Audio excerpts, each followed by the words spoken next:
Yeah, and so we're here. I believe this is episode 84, Minivan Musician. And yeah, first thing first, I guess we just jump into it. Just kind of introduce yourself to people who wouldn't have any idea who you were. Give a quick little rundown for people, I guess. Sure. So, my name is Bob. I'm from Detroit, Michigan, and I am an urban explorer. I also have a project that is Detroit Unseen. I kind of go by that moniker at times because when we are urban explorers and when we're doing urban exploring, we like to try to remain anonymous because let's face it, everything we're doing is illegal, right?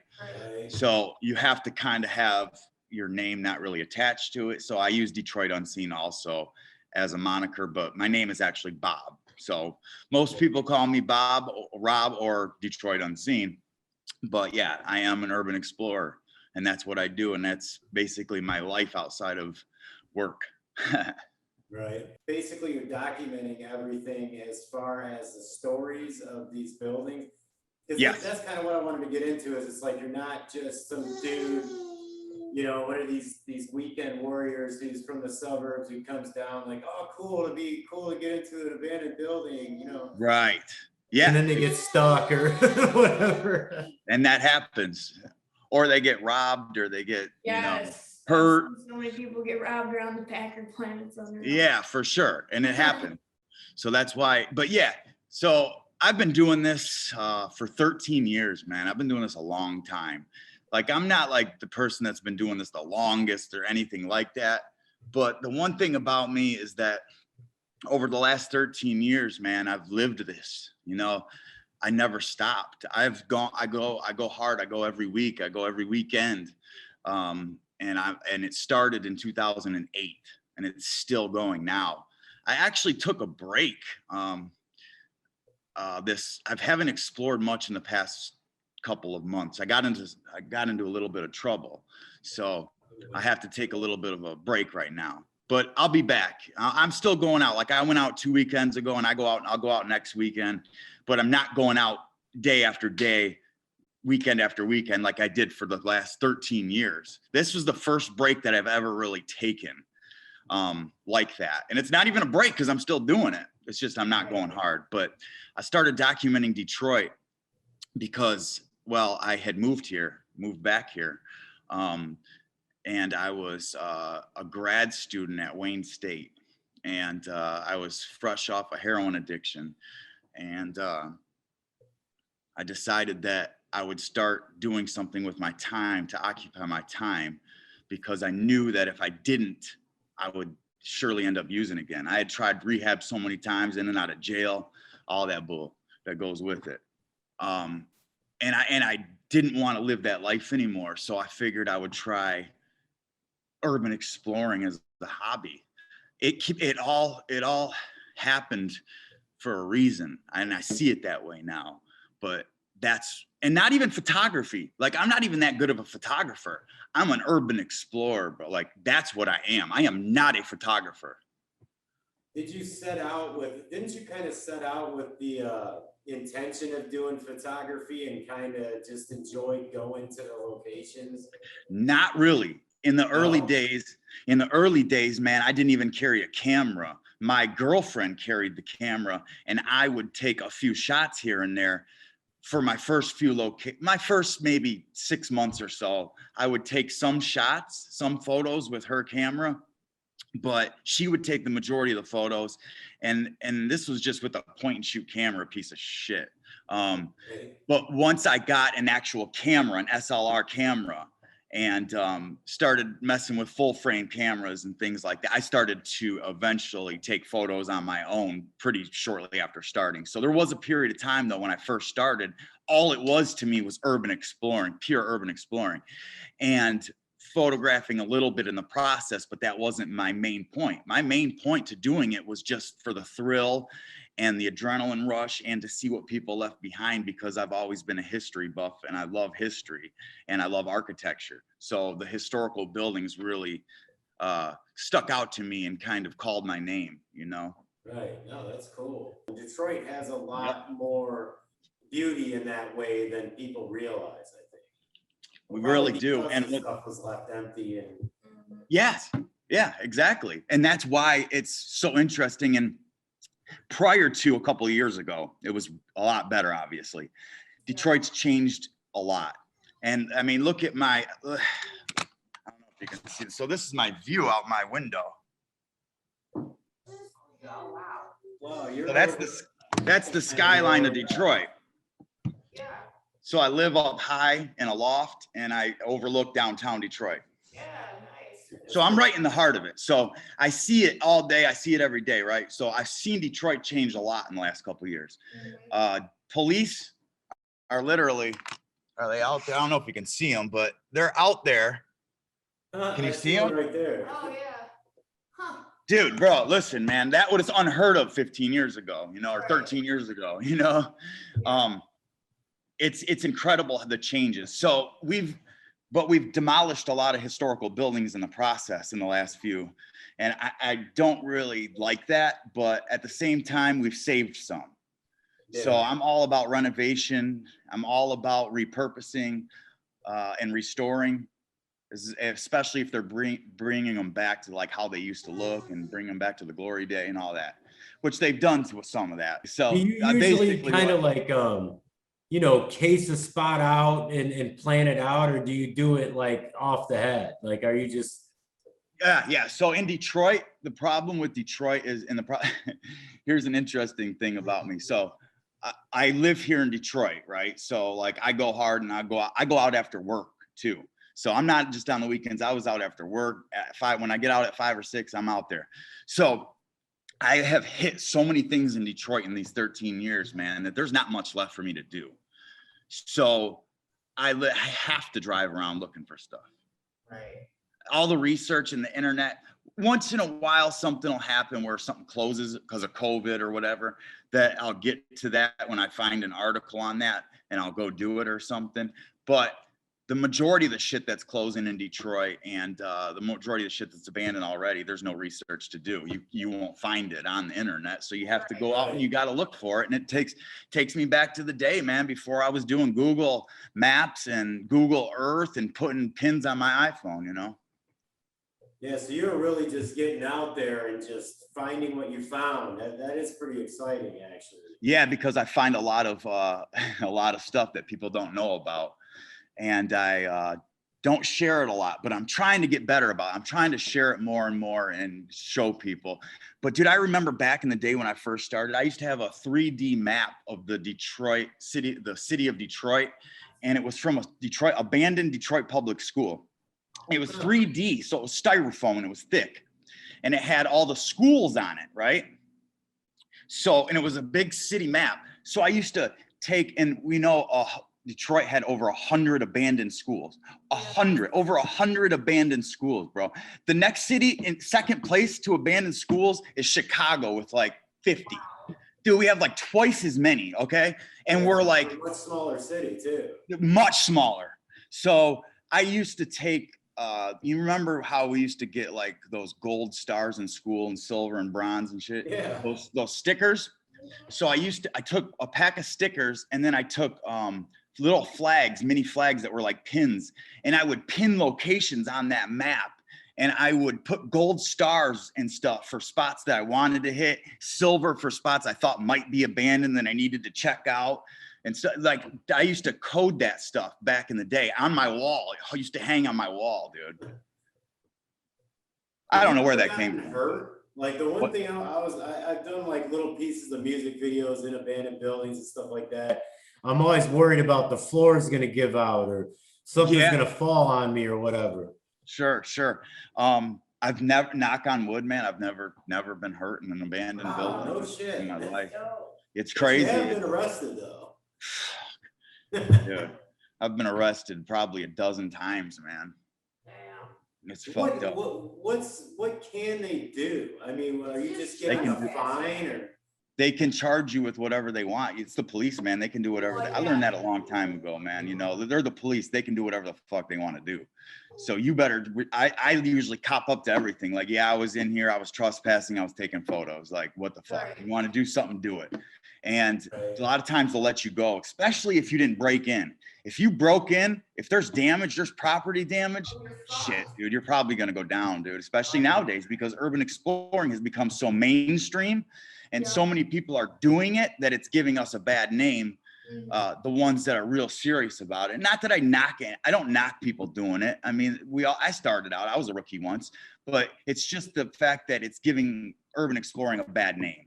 And cops are getting tired of catching people in abandoned buildings. There was a group that got busted last weekend or 2 weeks ago at the Guyton Elementary School in Detroit on the Lower East Side. We're talking about one of the worst neighborhoods in Detroit. Yeah. And these kids were in there, these white kids, and they all got arrested and they all got tickets for trespass. Now, they could have charged them with breaking and entering. Yeah, I mean, that can be pretty damn serious. Breaking Yeah, and exactly. entering. That they charged me with breaking and entering. That sucks. And I didn't break and enter. I tell the story in the documentary, dude. I was at Grant Elementary School in 2010 or something. And I literally went in through an open fucking window, dude. And they still charged me with, felony breaking and entering. Now I pled down, but yeah, dude, they fucked me on that. Yeah, you're in that position. It's like you gotta plead to whatever is not gonna, so you I don't had get to in because jail. they had caught me so many times prior to that. That's why I talk about it in the documentary. The police chief was like, lock this motherfucker up, dude. All Yeah, right. I watched the documentary. She hasn't gotten to see it yet. Yeah. But yeah, Yeah, like so from you know what what I I mean. understand, like you were one of the first cats that I've seen that were taking it seriously. Yeah. Like who are really out there just trying to take it all in and really taking chances while you're at it. It reminded me of, for a short time, I did graffiti, and it reminded me of that. Yeah, that's But right. did you ever cross over a lot? Like, do you see like kids urban exploring and doing murals indoors? Like, Anymore. No, not really. I don't. Not here in Detroit so much.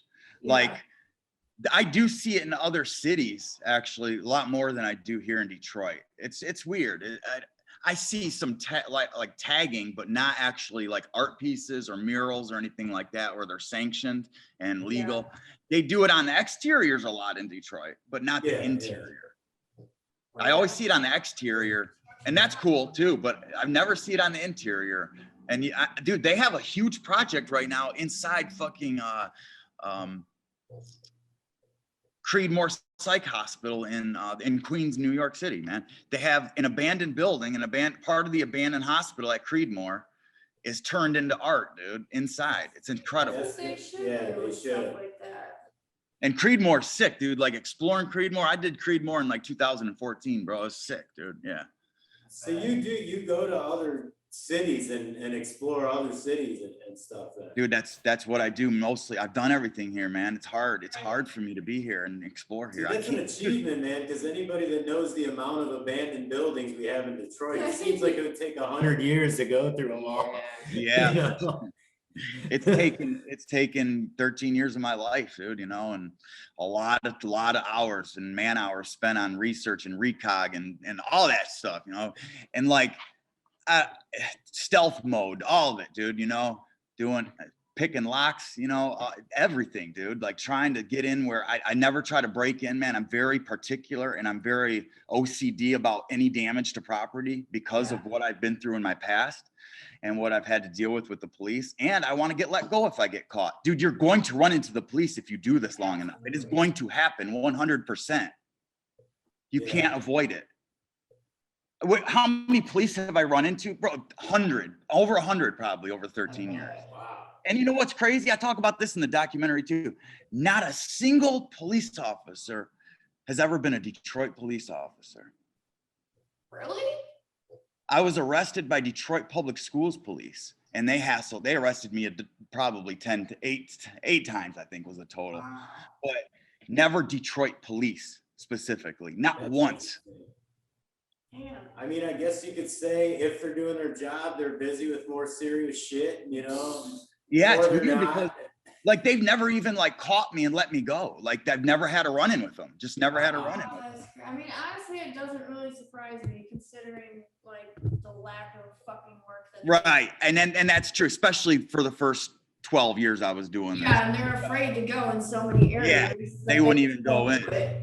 So you can call and tell them you're getting shot at. I literally have had that happen and they wouldn't come help me. No, So, they're like, damn, for real? like, oh, that area? That's Oh, crazy. hang on. Yeah. Yeah. What's your second, what's your favorite place outside of Detroit to explore? Oh man.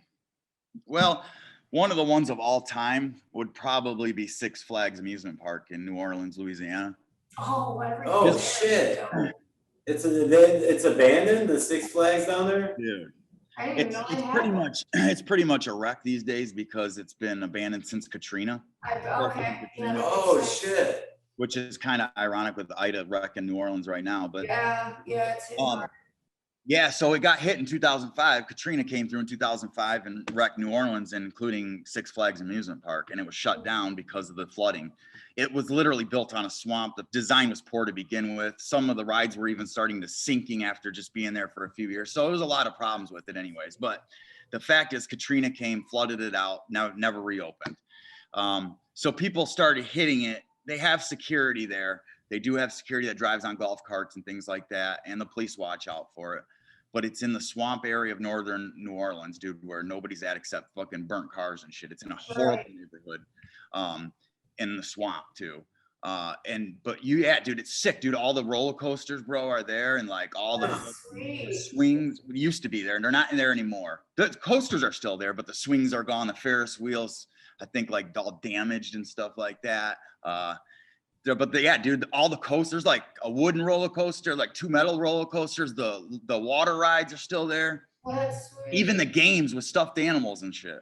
Wow, man, it's kind of eerie, man. Yeah. Dude, it's like it's so apocalyptic. That's why they have filmed about, I don't know, probably 6 movies there.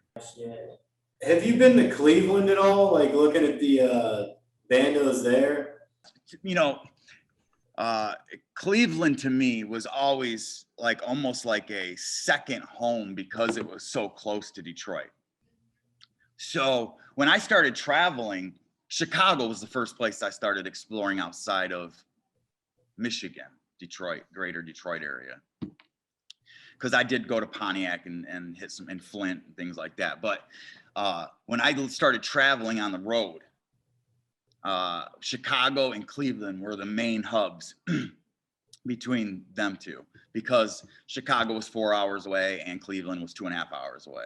So I knew I could do those in day trips. And yes, I would go to Chicago. I've been to Chicago for a day, probably 25, 30 times just for a day. Just drive, wake up at 4 a.m., drive 4 hours, come back, you know, like explore all day and come back at night. So Cleveland was no brainer. I did the same thing. And so I've been exploring Cleveland. I started traveling I didn't start traveling though until 2012, I think.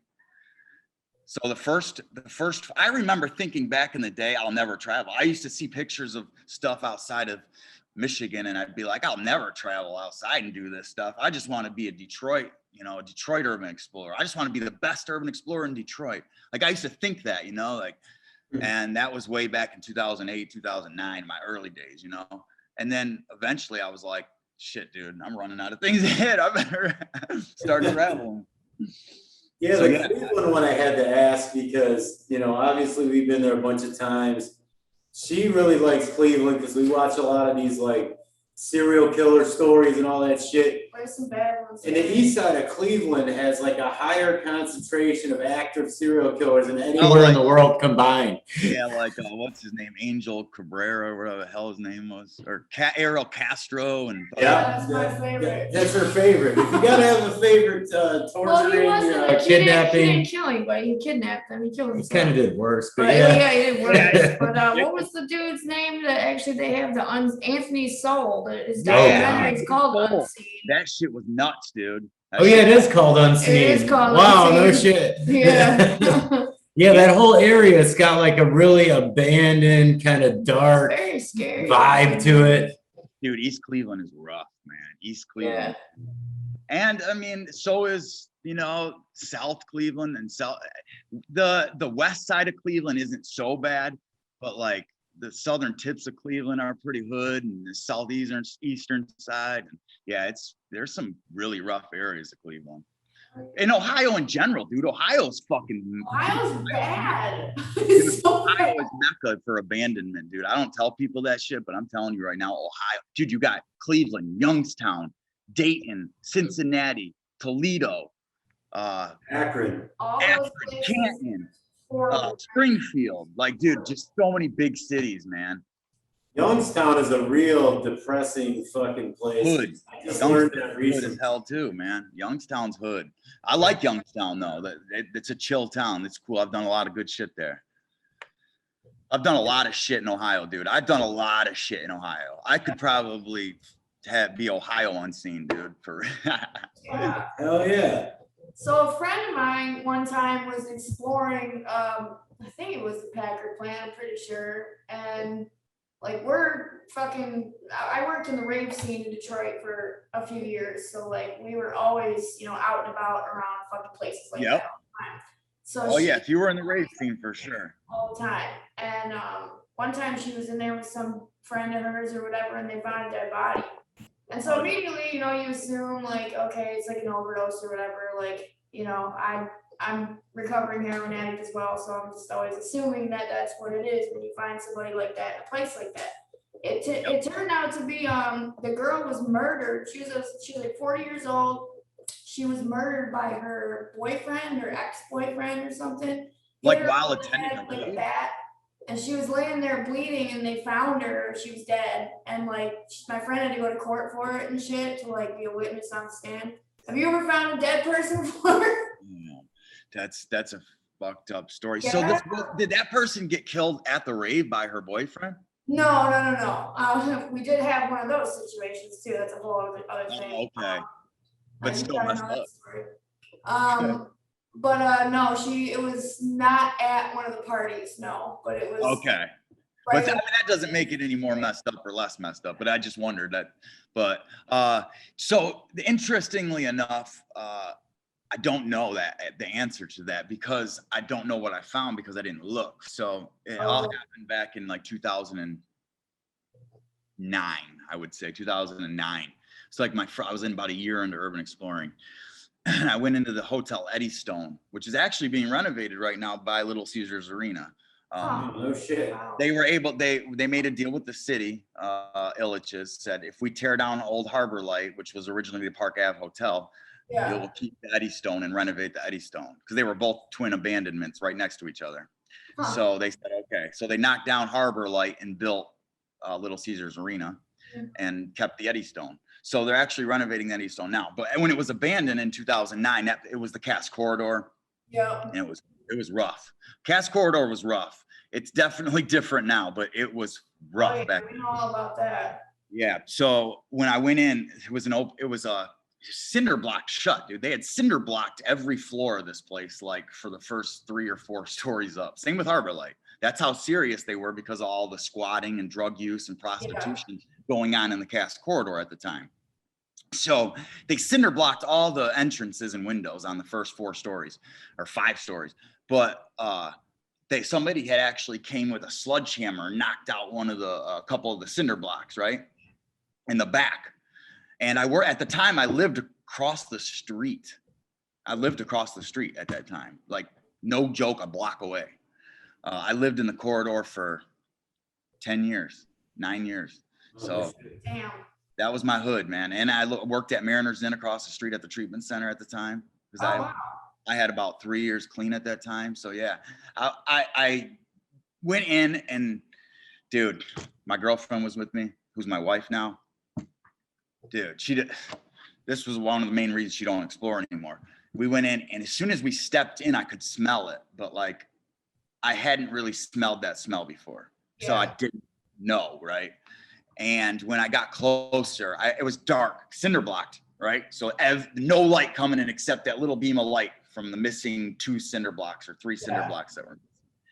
So, and we get further and further in because there's an oil painting, bro, that still hangs in the lobby, man. That's all decayed and original wood trim and brass elevators. Like it's still there and it is not tagged up or anything. Or well, maybe, I don't know now what it looks like. Hopefully they'll bring it back, but dude, I have pictures of it. So the lobby was actually kind of sick. And I was going to shoot a photo of the lobby.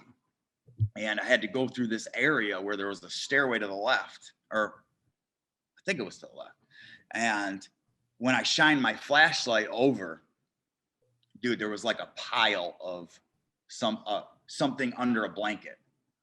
And the blanket really, like one of those blankets that homeless people get, they're like wool, like a jail blanket, bro. Yeah, it's a jail blanket, yeah. Yeah. All right. So one of them motherfuckers. Oh, worst blankets ever. Yeah. So, and it was all bloody. So we took off. We took off and called the police. Yeah, I would have too, because I would have been afraid I would get blamed. That's why I didn't stick around. Yeah. I didn't stick around. I remained anonymous. Hell yeah, I would too. And then they came. I watched them come, you know, because I lived across the street at the time. So it was fucking nuts. I don't know what it was. And it could have been a person. It could have been a dog. It was something dead. Yeah, it was probably a person. Probably a person, unfortunately. Yeah. Yep, I think it was too. There was one time I went with a couple friends. It was like we were at one of the rave parties or whatever, and then later that night we were at like the after hours and shit, and we're like, oh, we don't want to go home. Let's go explore some shit, you know, whatever. So we were in the train station, and I don't even remember how we ended up there, but we were in the train station, and there's like this little area in, I don't even know what part of the fucking train station that's in because it was so damn dark. Like, I don't even remember how we got there. They knew how to get there. I didn't. And it was like this, it used to be like an old elevator shaft or some shit. You had to have been in the basement. Yeah, like, and there's like a ladder thing you can climb down into it, you know, and it's the middle of the night. We're talking, it was probably 5 in the fucking morning. And they're like, oh yeah, let's crawl down there or whatever. And I'm like, I don't want to go down there. Like, fuck that, you know? Oh, hell no. I can't do small, tight spaces, especially in the dark, you know? So I'm like, I don't like it either. Well, they start crawling down there, and then I'm standing there, like, you know, about to be by myself. I'm like, okay, fuck it, I'll go. So I go down there, and, like, I didn't even get a quarter of the way down this thing. And, like, my friend Chris was standing down there, and he's like, holy shit, there's a bunch of people down here. And I'm like, what? He's like, yeah, it was like a homeless camp, I guess. Oh, yeah, right, yeah. So there was a ton of them. Like, I mean, I shined, like, my flashlight down there for, like, a second. And, I mean, it almost looked like when you shine a flashlight and see raccoons in a tree, it was just eyes. Yeah, that's It was wild. so creepy, and I was like, holy shit, and it smelled so bad. So I'm just like, well, let's go, let's leave them the fuck alone, you know, so we crawled. That makes a lot of sense. They were squatting back then on the train station. That makes a lot of sense. It smelled like straight up piss down there. I totally believe it. I totally 100% believe it. I would see people going in and out, bums all. So that makes a lot of sense. Yeah. It does. It. They were probably all squatting under there, hanging. Because, you know, if you're hiding down there, it's not like cops are down there to come kick them Heck out. no. Right now, you know? No, that's why they're there. It was warm down there too. It was a lot. Right. What's some of the wildest shit you've seen though? Have you encountered or found yourself in the middle of weird situations that you really weren't trying to fuck with? Like, hey dude, I'm just exploring, but they got this going on here. I think I'm gonna dip. It's honestly, to this day, I've had only like a couple of times where I've been scared. Like for the only thing I'm scared of in abandoned buildings, bro, I'm telling you, is the cops. That's the one and only thing I am afraid of.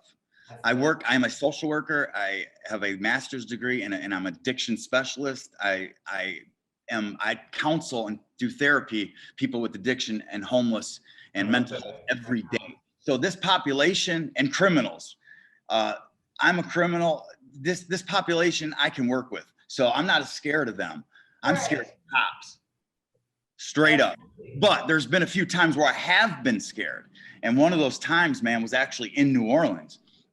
And the same time, it was the same fucking trip that I did Six Flags the first time. Same trip.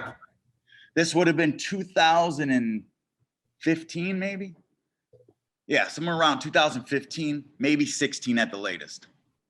So my boy Micah, he's a urban explorer down from New Orleans. So I'm hanging with him. He dropped me off at Six Flags in the morning and I did it by myself the first time. And then he picked me up. I had fucking ran into wild boars, dude. And I had to go through a swamp, dude, that was up to my fucking nuts. Oh my God. And bro, I had leeches on my shin from Six Flags.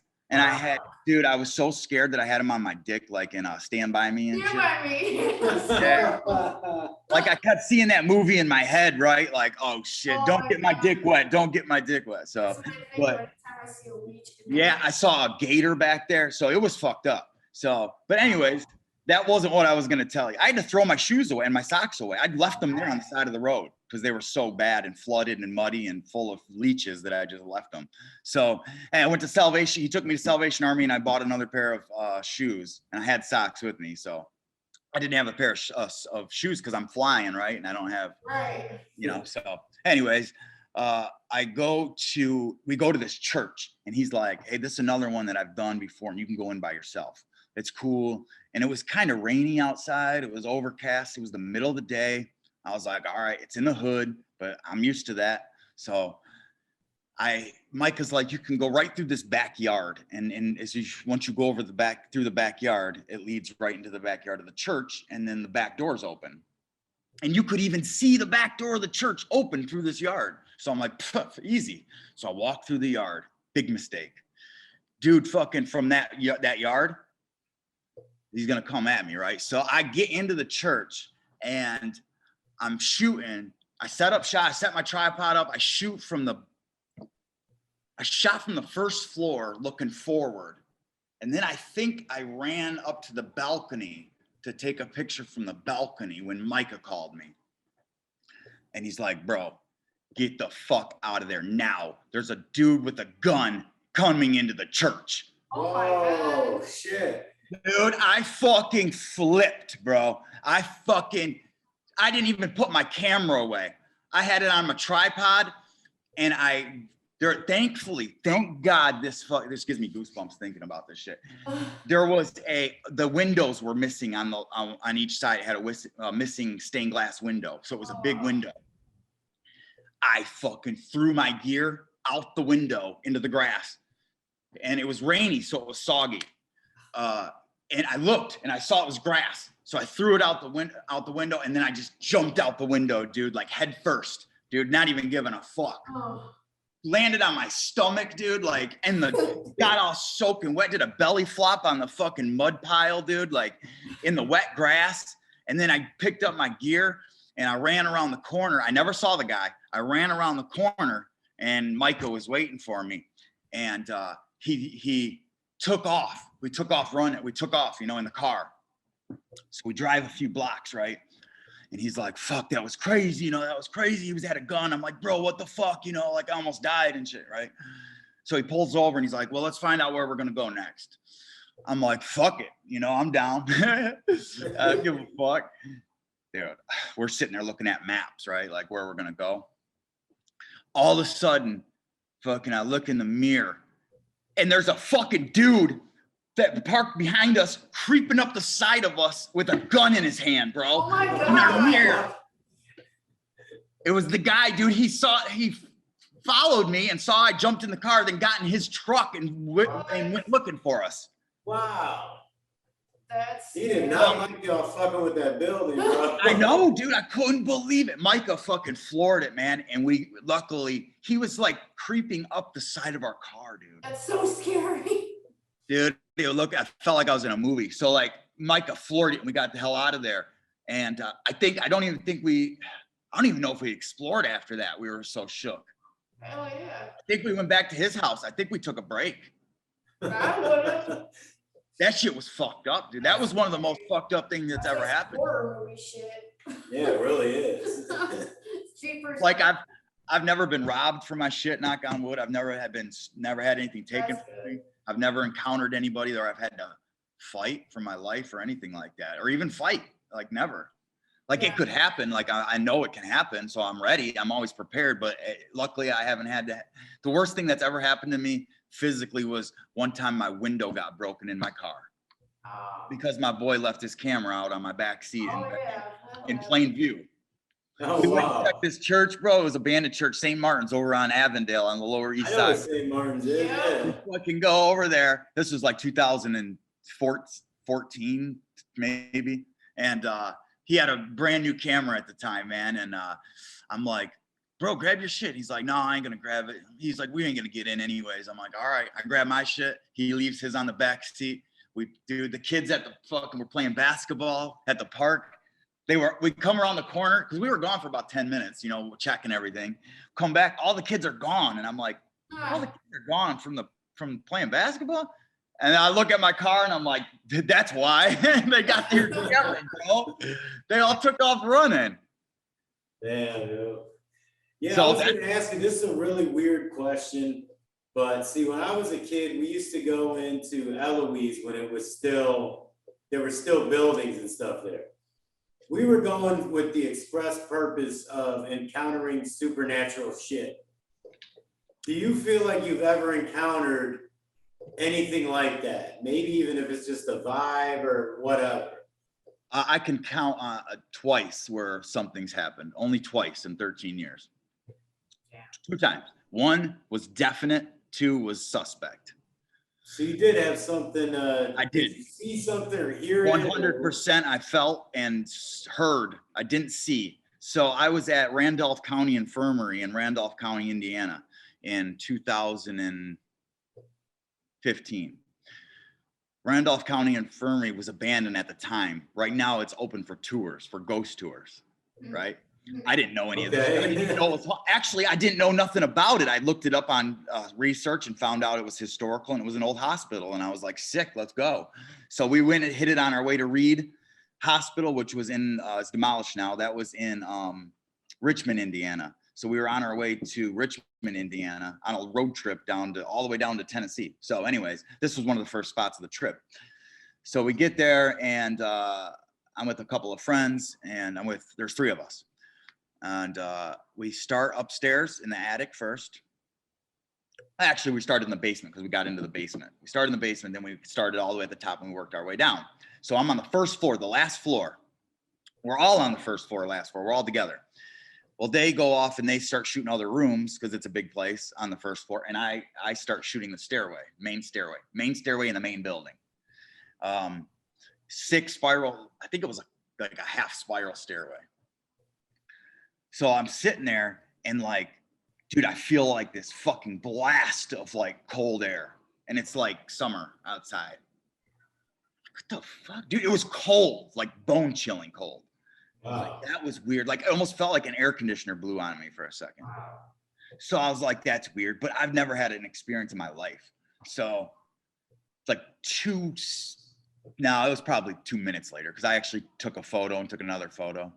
And all of a sudden, I heard footsteps from the second floor run up to the stairway. It ran from the hallway to the top of the stairs. I was at the bottom of the stairs, shooting different angles of the stairway.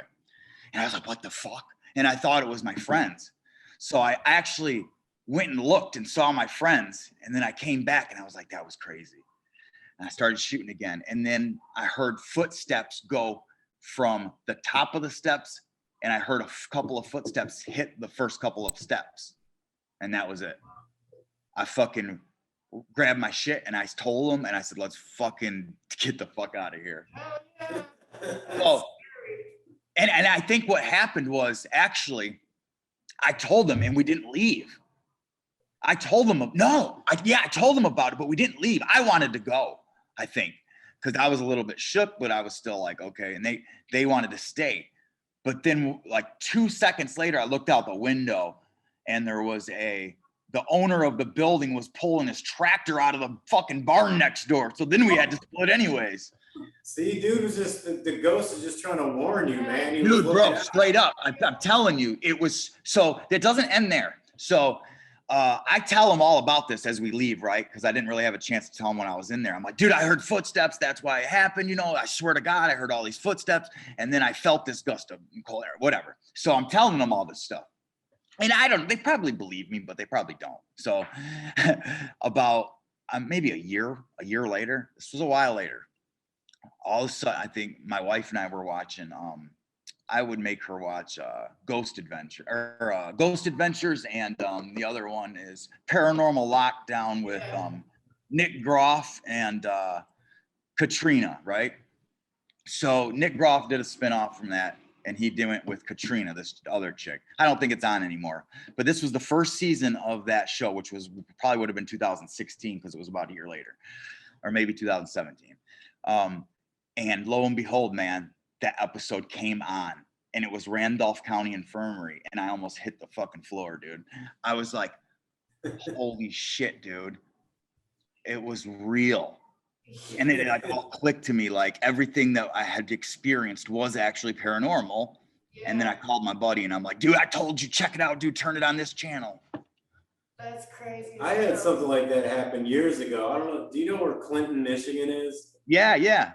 Yeah, there's a place there called the Clinton Inn. Yeah, I know where it is. Restaurant, like a handful of rooms. Yeah, it's right on the corner of Michigan Ave and the main street there. Yeah, exactly.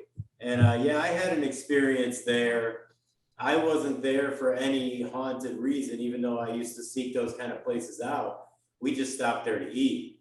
That's what I used to go after there for. What I used to go there happened to to eat. us happened about, I don't know, a month or two later.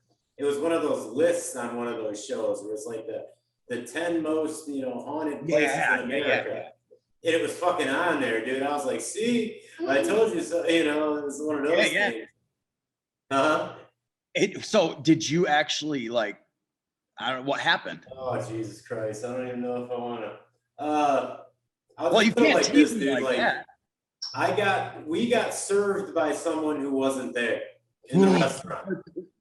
And a family that was there from the Chicago area that was moving here saw it, turned white in the face, dropped their shit and just left. They didn't pay. They didn't do nothing. So I went outside and they didn't even want to tell me what the fuck it was that they saw. And yeah, the chick was in old school, like 1800s clothes, but I figured that was her vibe, dude. Like goth chicks were a thing at this time. You know what I'm saying? But then after that, I go into the bathroom and I seriously, this sounds weird as hell, but I had someone communicate with me, meaning told me their story. Like, yeah, I was really sad. I was lonely.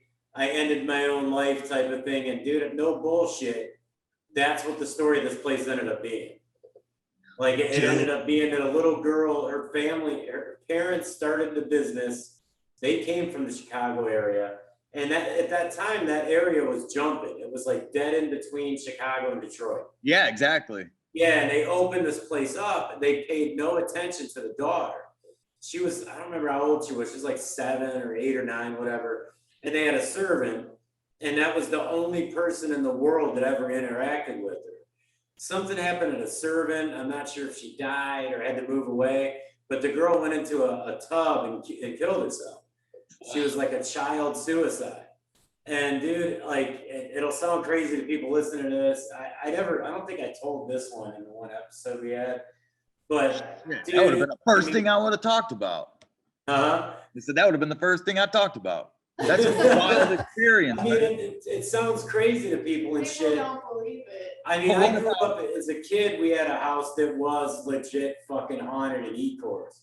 I'm sure you know Ecorse has some pretty interesting Indian burial ground, type of stories and shit. And we had some shit there. Yeah, no wonder you hung out at Eloise. You were kind of right.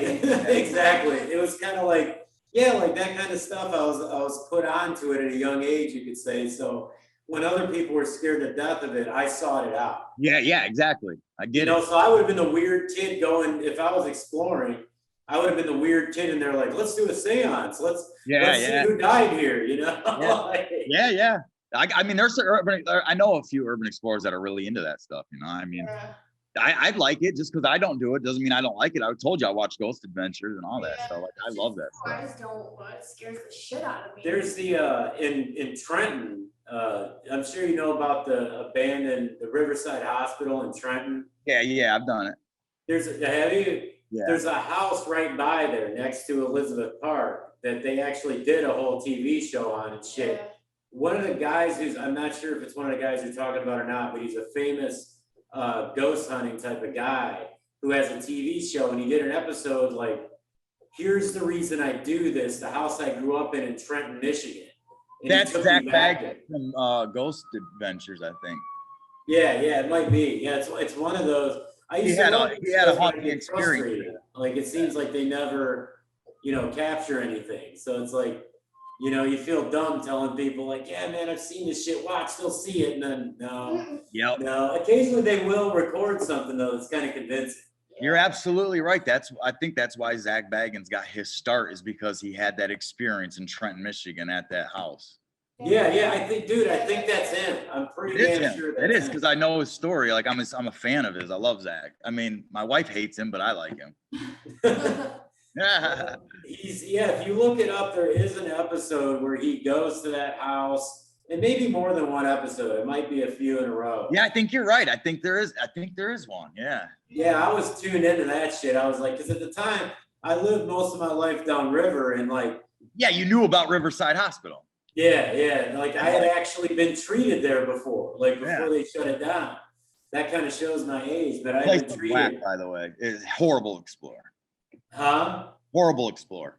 Really? That place is whack, dude. Is it? Damn. Yeah. Well, it's not that old, it hasn't been abandoned for that long. They cleaned it out. They just cleaned it out. It's nothing in there. It's just a building. Yeah, it's just walls, That's Right. why it's so stupid.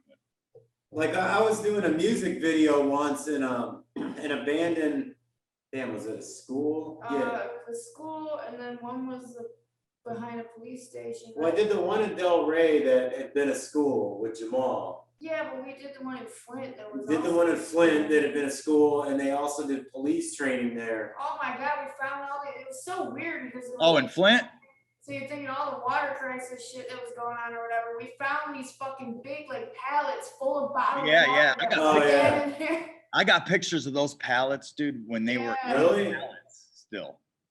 I shot that school, dude, in 2015, dude. This was probably 2007, no. 16. 2016. I think it's 2016. Yeah, I was there. I know because I'm pretty sure I was one of the first ones to do it. So at the time, the school had it still in pallets in plastic, not scattered up. Were they on? Yeah. I had. Right around the same It's crazy. Actually, this very the day before today. How many years ago was that? 3 or 4? Yeah. That just popped up in my Facebook memories last night. Yeah, that's St. Agnes in Flint. Yeah. We saw a lot of fucking Turtles graffiti in that building in Flint. Turtle, old school, man. There, yeah. I have Turtles, pictures old of that. school, man. Hell yeah, Turtles the That shit. reminds me of every time I would see a turtle when I was little and I'd be coming back to Detroit, I'd be like, oh, I'm home. Yeah, that dude's classic, man. Anybody knows about Turtles, OG, man. Yeah, I was I always used to love the stuff that it might have been the same dude. Like the guy, I actually talked to Turtle before and he said it wasn't him, but did you ever see Dead Crackhead? Yeah. With the cats, with the cat, and he had that was the shit I liked because it was like a total social message. He's still around. So cool. He's still around somewhere, I think. Really? Yeah. It was weird. I know we that. Cross paths back before they turned it into a bike path and kind of gentrified the area. That was we called it the Dequindre cut. Yeah, we were Eastern talking about Market that Gallery. And dudes would be we knew Teeter, all these great artists, and you'd see him there, dude, fucking gas mask on, hanging from shit. It was pretty damn cool to see. Everybody's all secretive about it. You're doing these graffiti wars, but we'd see guys kind of creeping into the buildings along there, and that they weren't drug addicts or any of that shit. And that was kind of around the time I first started hearing the term urban explorer. Yeah. So I feel like it became a thing only around the time you started doing it. Yeah. Is it pretty new or? Yeah, it was before me, there was a group of people that were doing it in the documentary, the Survival Crackers. And they were but they were more doing more destruction and vandalism and tagging and things like that too. But they were doing some urban exploring. And so they actually were the ones that kind of put me on to it in the term and all that stuff. So, and some of their affiliates that were in Survival Crackers, John Red Wagner, he's OG. You know, but I remember we were talking, my wife and I were talking about that the other day, the Dequindre cut. I have photos of it before it was gentrified and cut. I have photos of it back in the day when it was overgrown in 2007, 2008, you know, just amazing stuff how it changed. But we used to run into them guys, man, like Tom and Blur and Jew and them dudes, you know, we would run into them sometimes in like at some of the known warehouses, you know. Yeah. They were always cool, you know. I never had any issues with any of them, you know. I never did any tagging myself, but I always respected the art form. Yeah, I was kind of a wannabe. You know, I wasn't that great at it, but I was a hip hop cat. Yeah. Guy I know, we probably know him, Fell. Yeah. Fell 3000. Yeah, I Dude, know. his I shit mean, was I know all amazing. them. Yeah. Yeah, I mean, he started out rapping, man. A lot of people don't know that. He's in a group called PMO, Poor Man Orchestra. No, I didn't know that either. Dude, they were like the OGs of the first like rap crew I was a part of, the Southside Asylum. So it was all like Del Rey and E-Course and Southwest Detroit. So a lot of that shit crossed over. That's why I was curious about the taggers, is because, like, you know, at those hours of the night, man, like that's the only people that's on the street. I think we always separated ourselves from the taggers, honestly. I think we considered, like, I've always considered the taggers to be urban explorers in a sense, because they're doing the same thing we are doing to get tagging, to do tagging, just like we are doing to get photography or video or whatever we're doing. So I've always considered the tagging and the graffiti and a sense of urban exploring, just like I consider rooftopping a part of urban exploring, even though I don't do it. Yeah. So like, but I respect that. And I believe that you would cross paths, but there's a respect with each other, and there's a real code of, you know, okay, you guys are doing your thing, we're doing mine, but we never really blended and hung out or anything like that. Right. Yeah. It's kind of two secretive groups of people, man. So it doesn't. That's right. That's right. Yeah, it's like you tip your hat or you're separate ways. Yeah, exactly.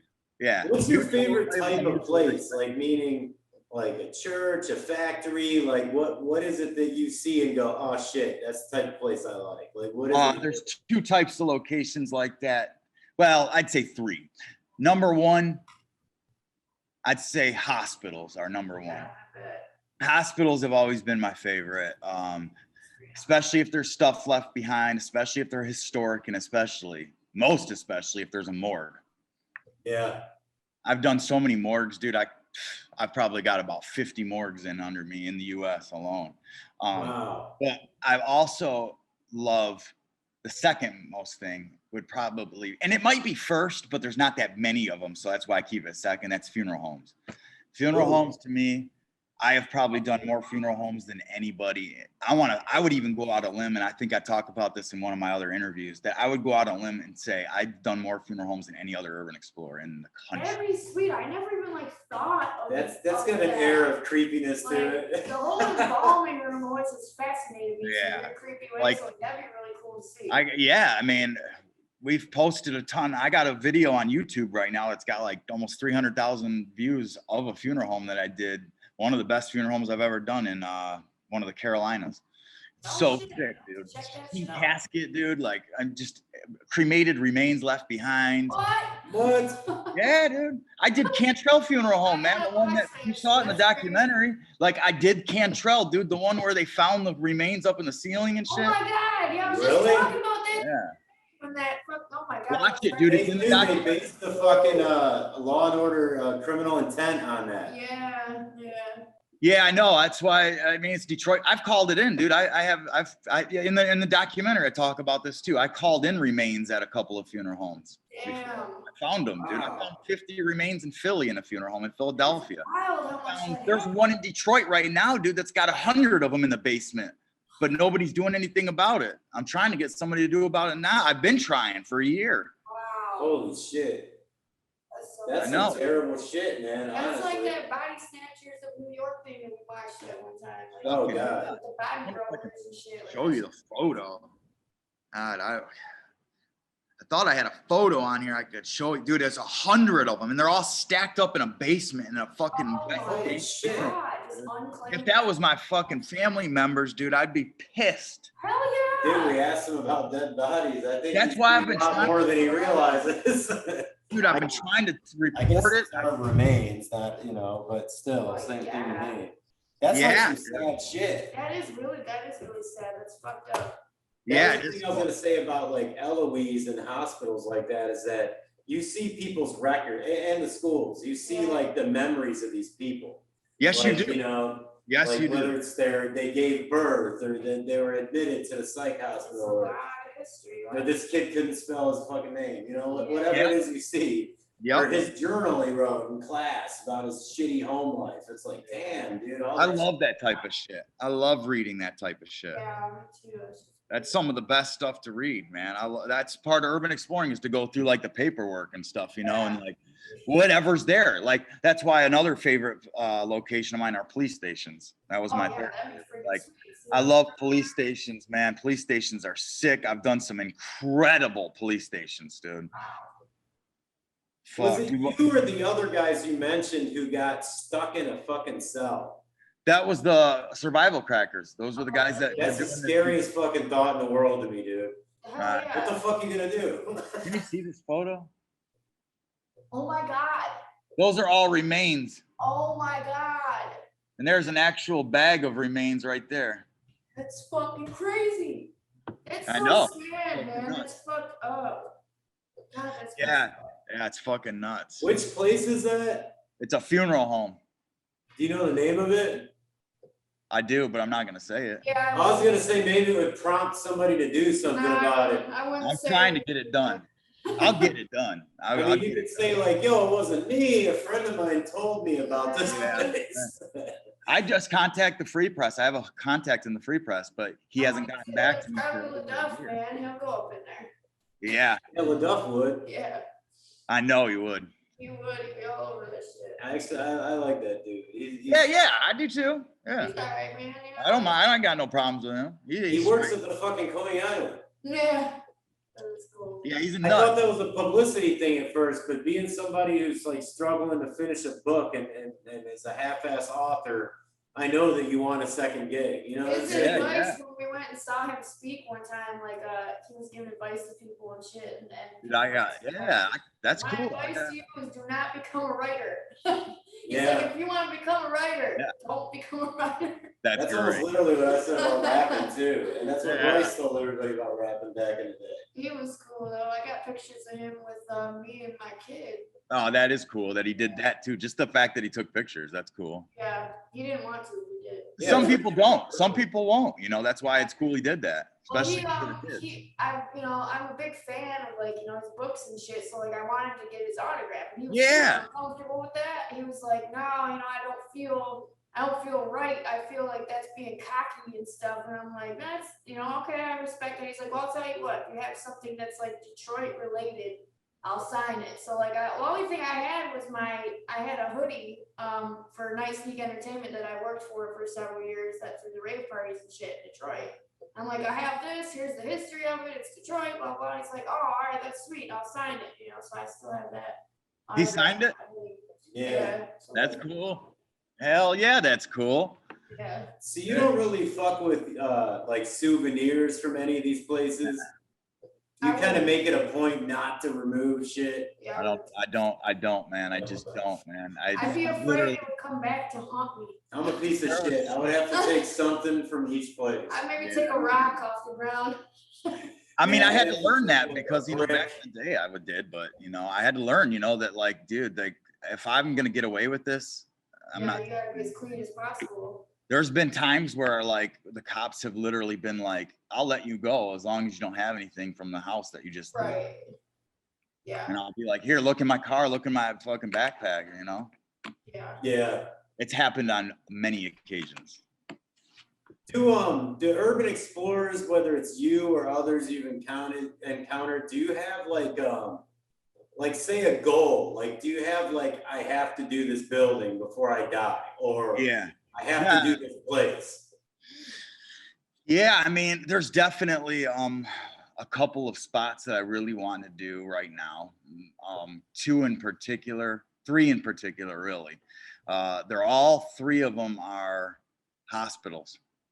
Cool. Two of them are basically like, two of them are basically like state hospitals. Oh, sweet. One in Massachusetts, one in the DC area. And then there's a big hospital in California I struck out on last year that I need to go. I went right before coronavirus in January of 2020. I need to go back and try it again. I struck out, dude. I got in and I got so close. I literally went to about all the doors I could try, and I couldn't get them open. You know, they were all locked up pretty good, and I wasn't going to break in. I'm not breaking in. Yeah. Right. Yeah, I mean that is some felonious shit. Kids, don't do this at home. That's right. Whatever. That's right. Yeah. You know, it can get you in too much trouble and stuff. Especially something like that. There's literally in that hospital in California, dude, there's security walking in the hallways, dude. You're literally trying to do it with security chasing you around and playing hide and Oh seek. my God.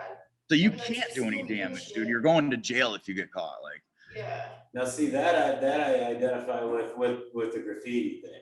Yeah. yeah, I was amazed by these guys, like whether it was Four or Kosick or any of these guys, because they would do stuff right out in the open.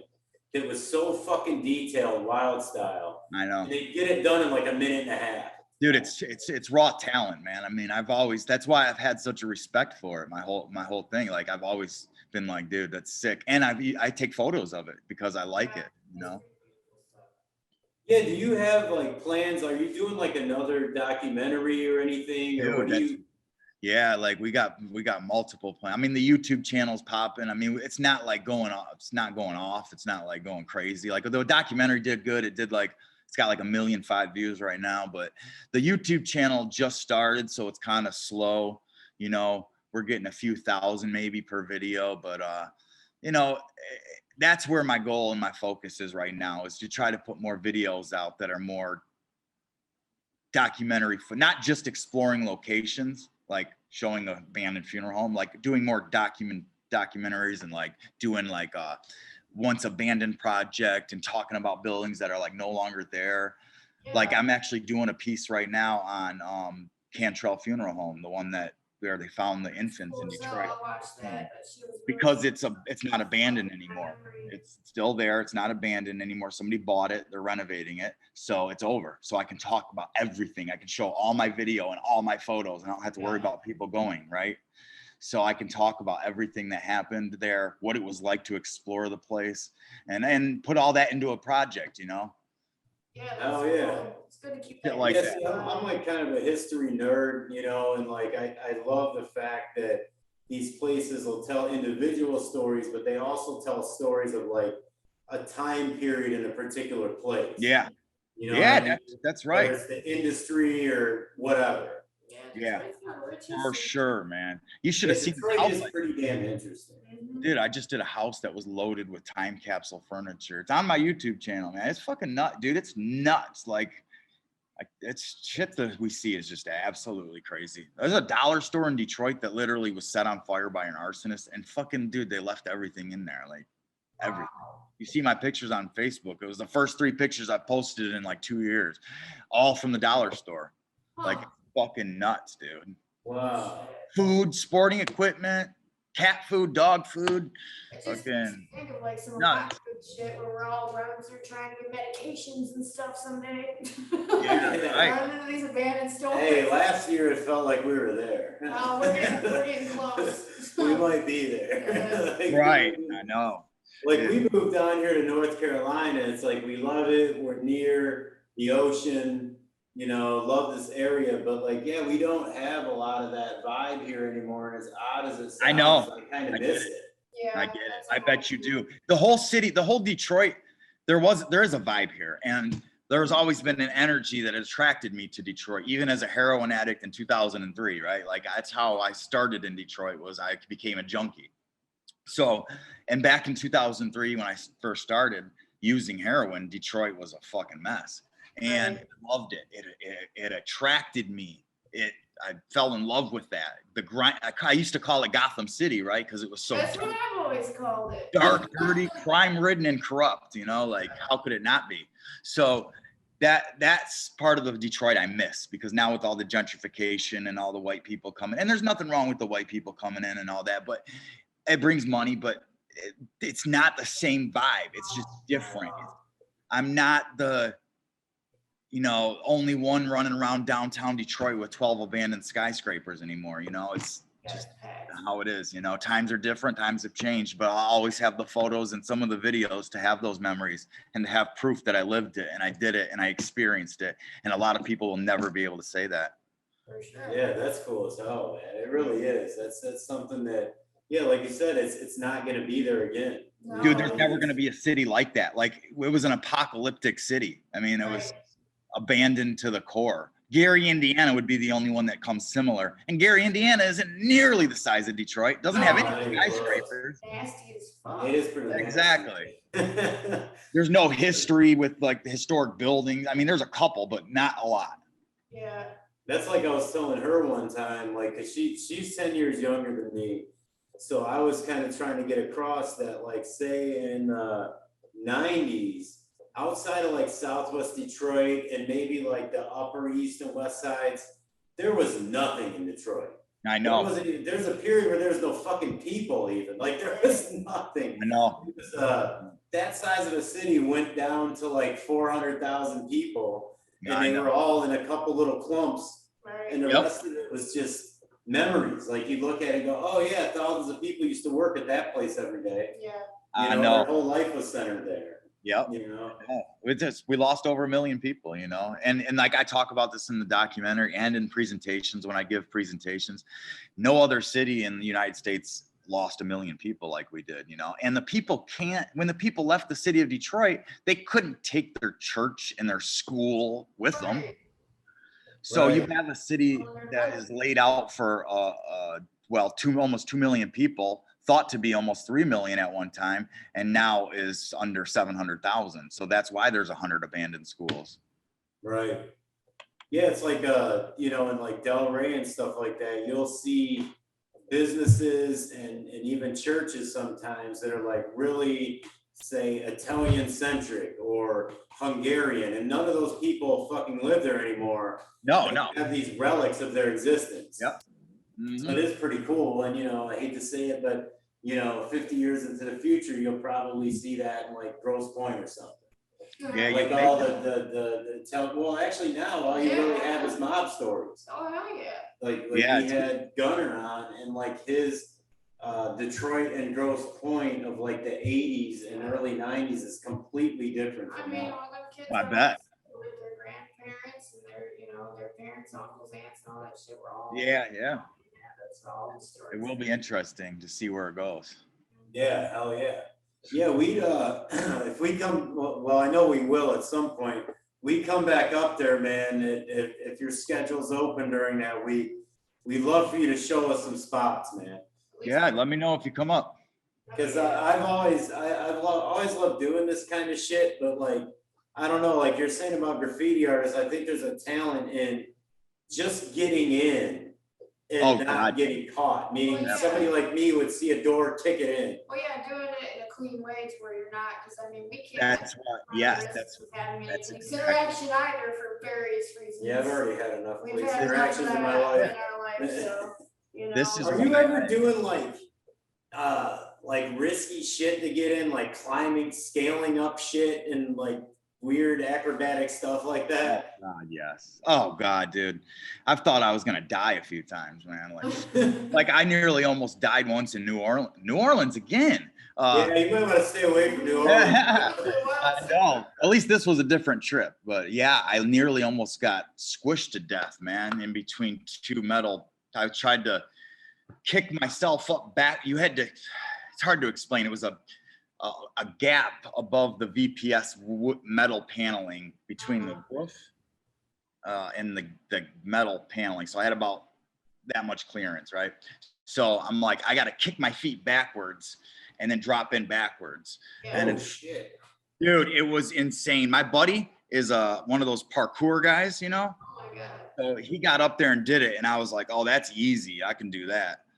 Dude, that was so difficult. I thought I had a picture of him up in the. I took a picture of him doing it. It was so nuts, dude. I literally got squished almost. I had to suck. If I didn't suck in and I sucked out, I would have gotten stuck, I think. Dude, she's got the whole tight spaces thing. So do I. That's why I hate it. That's why it was so scary for me to be able to be. That was at Memorial Auditorium in New Orleans. I don't even know if that's around anymore. Do you usually try to go with another person for those kind of purposes? Always. I rarely go alone anymore. Yeah, I'd be freaked out. So at the beginning, you probably went alone a lot, but as time went on, you kind of learned, like, dude. You need a spotter. Yeah, a spotter. Like, yo, if I don't come out in 10 minutes, man. Yeah, that's true. Like, that's one of the main reasons why I don't go alone anymore is because something can happen, you know, and you don't want anything to happen. Like, shoot. So I try very hard not to go out alone. It's been a long time since I've been out alone. I see, like, we're kind of we're in Elizabeth City in North Carolina, which is like, I call it the town because I don't think of it as a city. Yeah, like, it's definitely not. It's got like whatever 40,000 people, but it's like the only quote unquote city for quite some way. So not like near a big city at all. No, but it's the closest thing to a big city in this area. Yeah, it's like you got the Outer Banks, which have all the different, vacation destinations, and we're kind of up toward the country north of that. And it's a lot of farmland and shit. One of the things I always want to do is I want to go into these old barns and farmhouses and shit like that. Yeah. No, I feel like I'd get fucking killed in there. No, I don't mean by a person or a fucking ghost. I mean the shit falling in on me, man. Like, it's just wood. Like, there's. We used to go in those, like, up in Kalkaska when I lived up there, and like we would go explore in those a lot and like different areas and stuff. And they were creepy, but like we never had anything fall on our heads. Oh, here it is. Look at. So here he is swinging up into that. So where he's going, where he has to get in is where his foot is right. That's some Spider-Man shit. So then I took another one of him doing it. See, here's him behind. Look at the clearance, bro. Look how skinny and small he is. That's scary. So at the time, I was probably 200 pounds. I mean, I was bigger than I am now. I was probably 200 pounds, and I literally almost killed me. Jesus Christ! It was, dude. It was sucking my gut, like. It took my breath away, bro. Like, I literally got stuck as I came over the wall. And had I gone and exhaled, dude, I think it would have just stuck me. Oh my God. That is some scary shit. It was so scary. It's a rush, though. It's a big rush when you survive it, right? It definitely was. But I was scared to get back out too, because I had to get back out that way. Yeah, you gotta go out the same way. It was much easier getting out for some reason. So you're like, yeah, I done did this already. Okay, cool. I got a little bit of gravity on my side. Yeah.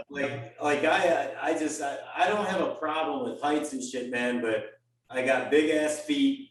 I'm not the most graceful dude. You'll fall over anything. Yeah, I would end up like, I'd be the dude like laying down there with a compound fracture, like. I know. Just go ahead and get me arrested so I can get pulled out of here. Like, I get it. I've been lucky. I know. So if we go in one with you, it's got to be kind of basic. No problem. Anything, and I'll do it I got with no shoes on, but I cannot do small spaces that are like I can't breathe in. You're very small though, so your small space is probably smaller than our small space. Yeah, whatever. You know, it's a different thing. I can't be like shut in the drawer or something. Oh, we'll put you in the morgue drawer. That's we'll put you in there. You know? Yeah, there you go. Damn, we gotta find a place here. There's like an abandoned vacation house. Oh, the jail. Oh, that's right. We have a jail. There's a jail that's literally right across. It's like right down. It looks just like. What was the name of that movie? There's a movie called The Last Shift, which is a scary. So what movie. city is it in? It's scary as fuck, and it's like some. What city is it in? The jail? Shit. I'm pretty sure that was either like influenced by Detroit or shot in Detroit. It's one of the two. That movie? Yeah, I'm pretty damn sure. Yeah, I think that was like the 7th precinct. It was something. It's fucking scary. We have the exact mirror image fucking place here, an abandoned police station that has like a little jail. Yeah, it's small. Where? And because it's a smaller town, like what town? What city? Elizabeth City, it's called. Yeah. They had a fucking cop shooting here like 6 months ago or whatever. Like, so anytime you look up Elizabeth City, that's all you really see. I'm just gonna put it in for later. I'm gonna find that police station. Yeah, it's like right down the street from us. Yeah, and I thought about like, man, we got to do this, but it's like, fuck, Well, man, it's they like have, way in the open, like it's Yeah. right fucking there They where have everybody can see it. Community corrections for like their current probation system and shit, and like juvenile court is in a building that's like right across Yep. the street. So it's No, like when they're there, like you're not trying. I mean, there's probably cameras and shit. We'd have to. I don't know, man. I don't know. I'm not We trying gotta try it, I'm dude. not trying to go to jail here. ways around all that stuff, you know. You just gotta know what to do, you know. Yeah, it's like one of those things where, like you're saying, we got to kind of scope it out ahead of time. I'll It's just- definitely You gotta check go it at out. 5 a.m. with a black hoodie on. You gotta go at 5 a.m. with a black hoodie on. And then you gotta do stuff Yeah. like Right. See, that's what we're gonna have to do, you know? It's just like around here, as much as they try to say that this is like, They say it's ghetto. they act like it's like the super ghetto here, man. Like it's, That's because they've never been like. Well, you're used to Detroit, so yeah. yeah, so I'm like, really? That's a riot? Like they'll call like a peaceful protest the fucking riot. They got here. like 5 people that walk down the street and do the whole like say his name thing, you know, whatever. No, And they're it's like, not. oh, it's like a riot, right? So Elizabeth City's a bad place. I'm like, okay. And I'm like, no, dude, if I'm afraid, and see, this is the Detroit in me.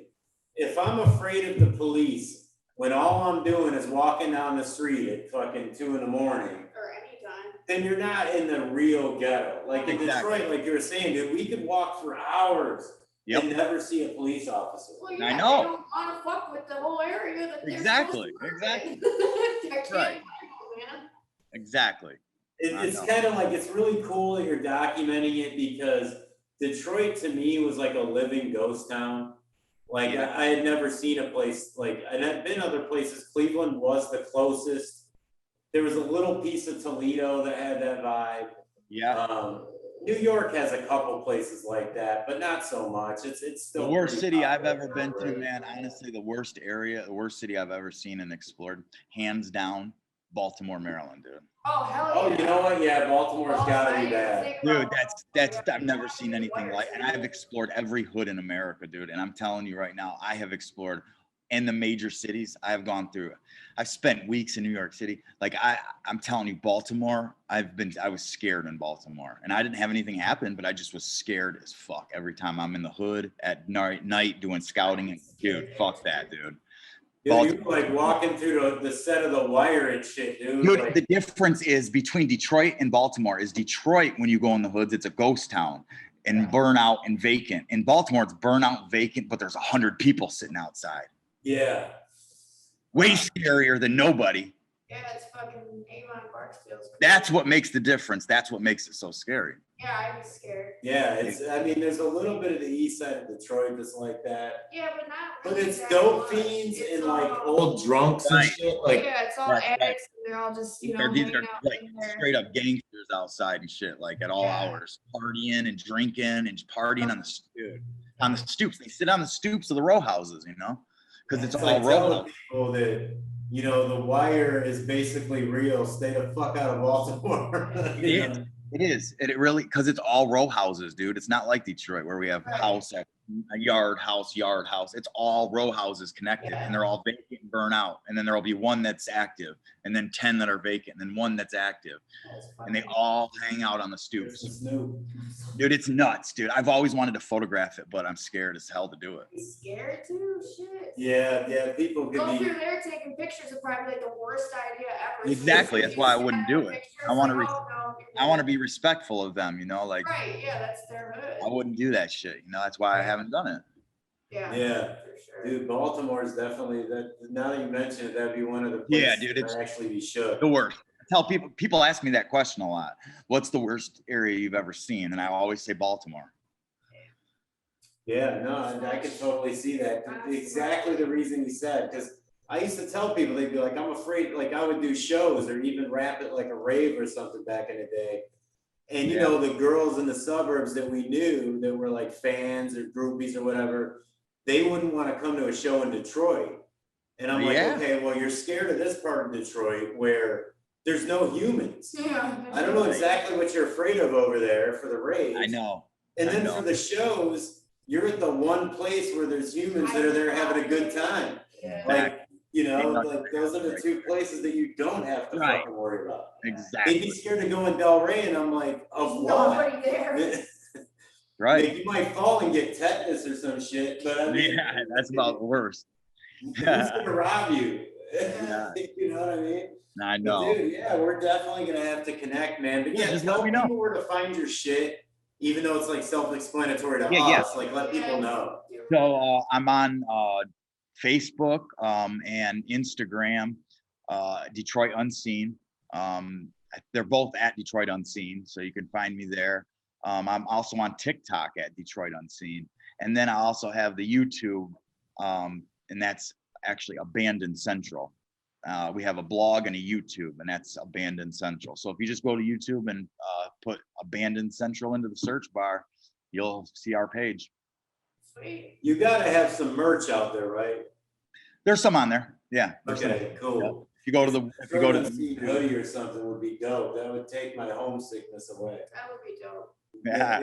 People here are so like, when they see the Pistons hat or jersey or whatever. I have people stop me because of my tattoos That's right.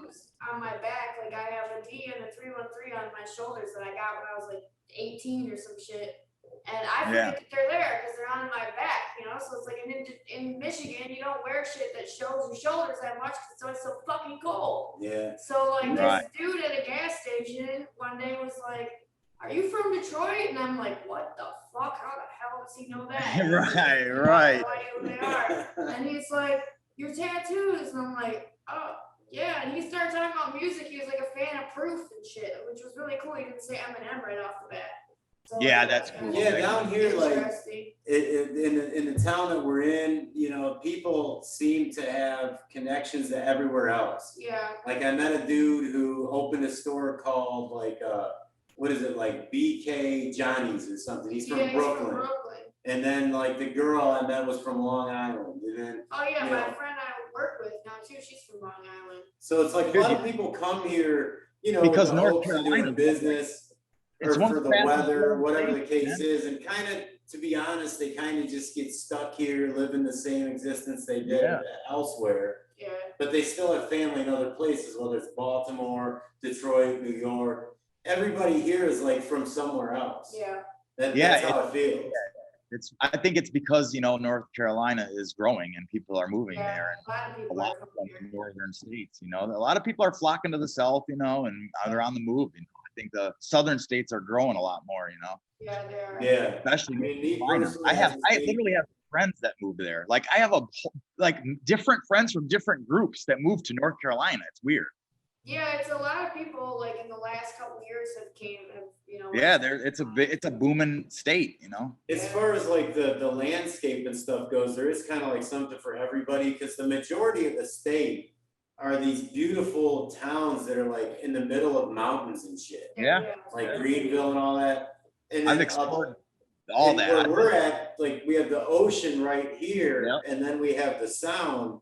So you have this whole like country vibe. It's kind of like Monroe County where we were living last time in Michigan. Yeah, But then yeah, you have the fucking beach lifestyle like 3 minutes away. yeah. That's cool. I like that. though. And then plus Well, it's not that far from Detroit. Like if you're gonna move here from Detroit, it's like a day's drive. Yeah, yeah. It's not Texas, you know? That's Yeah. right. That's right. Exactly. It would be too much of a shock for me to go live in Arizona where it's 110 degrees. I No. pass. No. You So made it's the kind right. of like a happy medium. So You like, made the right move. Yeah, like we like it here. It's just like starting over somewhere unfamiliar and stuff. But I keep Yeah. seeing you drink that fucking Faygo. That's my favorite kind, man. The limited edition. Oh, it's the shit. blow pop one, Yeah, ain't it? got Or no the blow Firework, you pop. seen this? Pop, I mean. You guys got this God, down? I can see when before we left, I was drinking that shit like constantly. We were buying it up, and then Fireworks.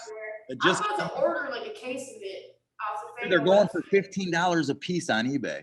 Yeah, I saw What? that shit. I Yeah. was looking Holy at shit. it. I was looking at it the other day. I was like, man, Damn, we should have brought some. some down, man. We could be hustling Faygo. I know. They're all gone. Faygo Those are dealer. Distributor. Yeah, those are the best though. They are We the do best. have cool shit down here though. I mean, like We ain't got that. No, but I mean, like, we haven't enjoyed it enough, but and you don't eat fucking meat, but like the Carolina barbecue stuff, Oh yeah, man, the that's good. sweet barbecue, yo, Yeah, we dude. got good stuff Yeah. here. And I mean, they have their own chips and shit down here and drinks and stuff too. So I mean, there's a lot of the old school shit. Like you see like knee high and like cheer wine and Yeah, true wine. all that like old school shit that you collect the tin signs of and shit. Yeah. But it's American pickers. Here, why? yeah, American pickers. See, that's why I say I would take something from every place.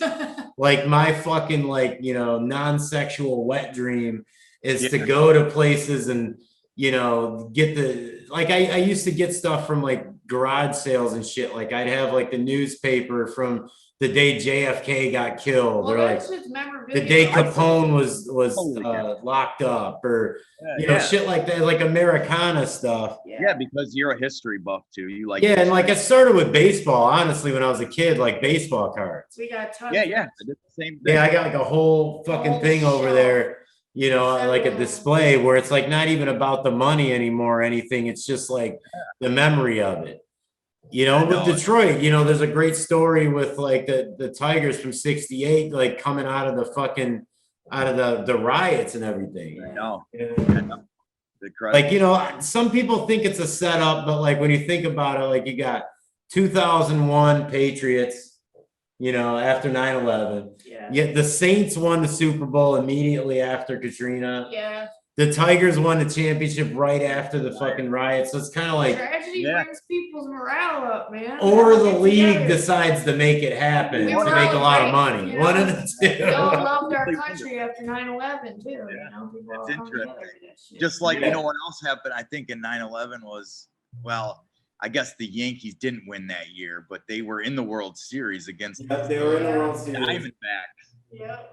So they gave. They were they in, gave it was them the a Subway Series, I think, though, the series before that, you know, so that was all New York when the towers dropped at 9/11. Yeah. Yeah. Yeah. That was the So they- October after that. Yeah, it's like the whole like the stories that go along with these time periods. I really dig it. I'm sure you have some stuff, and we'll have to catch up on the channel, but that kind of tells the story of, okay, this is why this building's significant. Oh, definitely. I'll do it. Like when you're doing that, are you like gathering the info? Like, let's say you go into a building, you see some interesting shit. Like, are you then kind of going back and like finding stuff out Yeah. online and kind of piecing it together? Usually that's what I do. Yeah.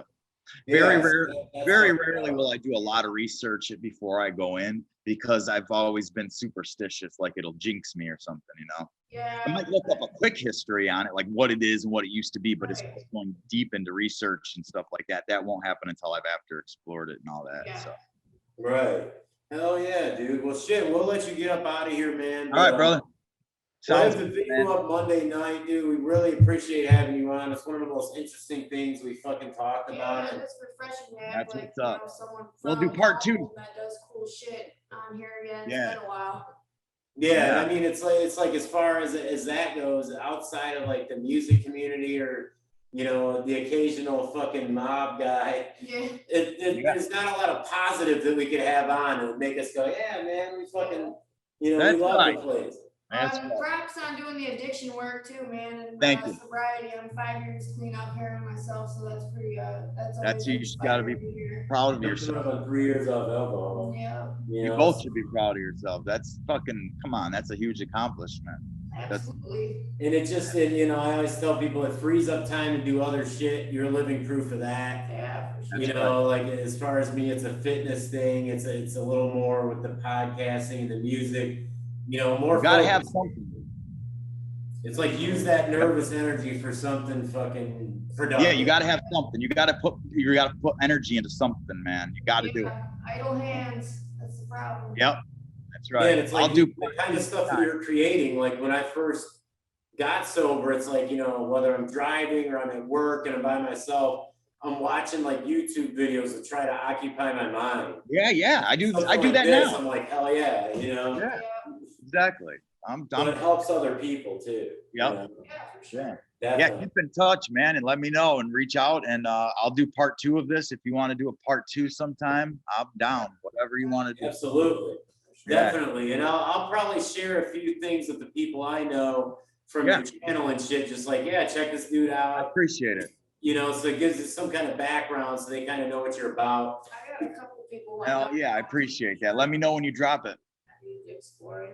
Yeah, we got a few friends who are kind of into it. Like John, Sabrina. Yeah, they're probably like already hip to him. I'm sure they know who he is. But like maybe they haven't seen an actual interview. Yeah, maybe they haven't though. Yeah. Yeah, so hell yeah. Enjoy that Faygo, you dick. I know, man. So good. I had to get one more sip in there. And next time we have you on, maybe you can explain to these people better than I can what a Coney Island is. Oh, I will do. We'll do. It's funny, I work with a dude who's from New York, who was like, They don't know.